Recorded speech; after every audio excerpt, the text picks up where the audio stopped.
All the elements की list लिखनी है जो सेट्स ये दिए हुए हैं। तो जैसे मान लेते हैं ए सेट है, इसके हमें सारे एलिमेंट्स लिखने हैं। ये स्टेटमेंट दिया हुआ है, इसका अर्थ ये हुआ कि ये सेट बिल्डर फॉर्म में है और हमें लिस्ट देनी है नंबर्स की, इसका मतलब हमें लिखना है रोस्टर फॉर्म में। तो यदि हम ए वाले का आंसर लिखें, ए वाले का रोस्टर फॉर्म लिखें, तो कह रहा है कि ऑड नेचुरल नंबर एक्स है, कोई सा भी ऑड नेचुरल नंबर है। तो क्या क्या हो सकते हैं ऑड? ये होते हैं 1, 3, 5, 7, 9, 11, ये सभी क्या है ऑड। और ऑड नेचुरल तो बहुत सारे होते हैं, तो हम लिख सकते हैं इनफाइनाइट होते हैं। अर्थात ये जो सेट है वो कैसा सेट है? इनफाइनाइट सेट है। बी पे आते हैं। X is an integer. X क्या है? इंटीजर। इंटीजर मीन्स एक पूरा पूरा नंबर, जैसे 2, 5, 6, -2, -3, ये क्या होते हैं? इंटीजर्स होते हैं। और लिखना है हमें -1 से लेकर के 9/2 के बीच में। तो यदि हम इसका लिखना चाहें तो 0, 1, 2, 3, 4, 5 और 9/2 का मीन्स कितना हुआ? 4.5। 4.5 का मतलब कुछ यहाँ पर आएगा 9/2। तो इंटीजर्स कौन सा होगा? 4 होगा, 3 होगा, 2 होगा, ठीक है। -1/2 तो यहाँ पर कहीं पर -1 होगा, -2 होगा और 1/2 1.5, तो वो कुछ यहीं पर आएगा -1/2।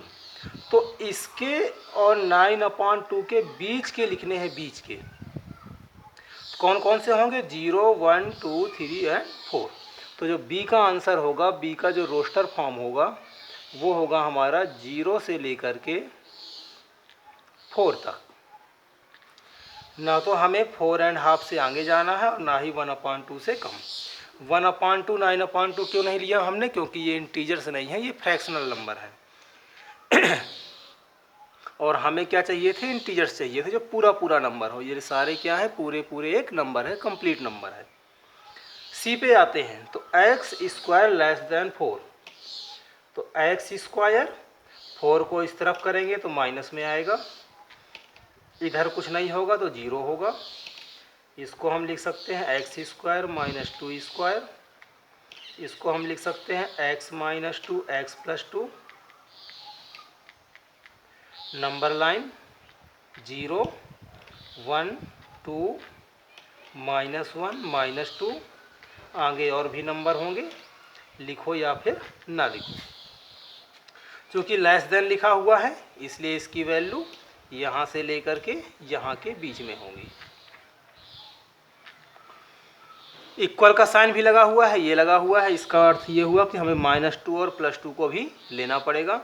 हमें सिर्फ और सिर्फ कौन से लिखने हैं? इंटीजर्स लिखने हैं। इंटीजर लिखने हैं अर्थात -2, -1, 0, 1 एंड 2।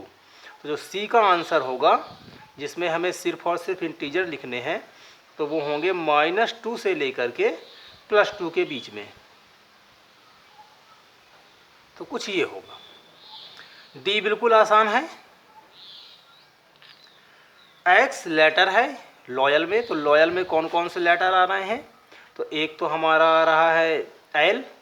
अगर हम अल्फ़ाबेटिक ऑर्डर में लिखें तो पहले ए लिखेंगे क्योंकि ए है इसमें। ए के बाद एल आएगा, एल के बाद ओ आएगा और वाई आएगा। एल 2 बार है लेकिन लिखना हमें एक ही बार है उसको। और ये सारे जो लेटर्स हैं लॉयल में आते हैं। X is a month of year not having 31 days.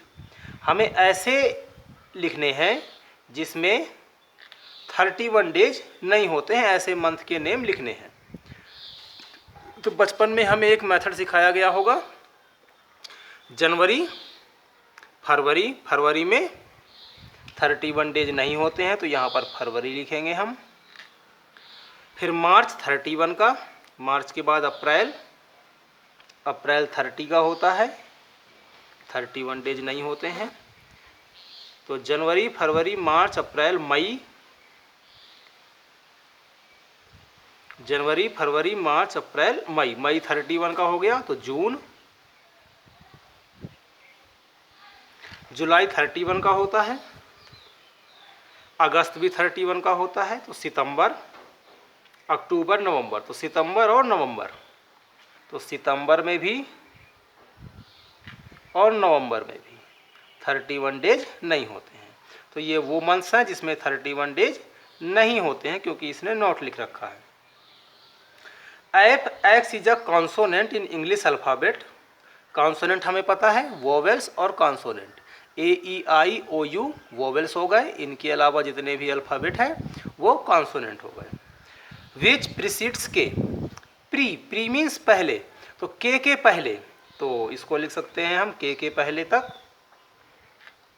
Consonant लिखना है। तो ए तो वोवेल्स है, ए वोवेल है तो ए को नहीं लिखेंगे, बी आएगा, सी आएगा, डी आएगा, ई भी क्या है वोवेल, तो ई नहीं आएगा, तो एफ आएगा, जी आएगा, एच आएगा, और उसके बाद क्या आता है के, तो के पहले तक लिखना है। इसका अर्थ कहाँ तक हुआ, एच तक लिखना है।